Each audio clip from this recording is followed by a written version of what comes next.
So let's make an LED blink on a tiny computer. It can be on an Arduino or Raspberry Pi Pico. The typical approach would be like this.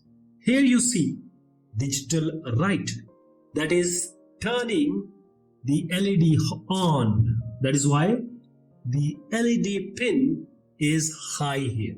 Then certain delay, and then digital write, LED pin low.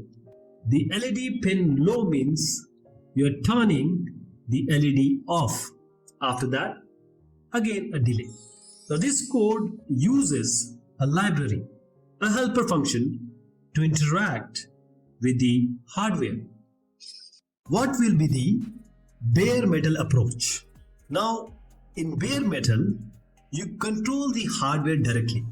So this is the code you are going to write for bare metal. Now here you see, first of all, the registers. You write directly to memory locations like the GPIO DIR and GPIO out to control the hardware. We have also defined the LED pin, which is pin number 5, and also the base address to the registers. What you see here is no helpers. There is no digital write, and even the delay function we have written by ourselves. You create everything yourself, and then you have a full control. Inside this main, you decide how to toggle the LED, you set the pin mode, and you implement the delay.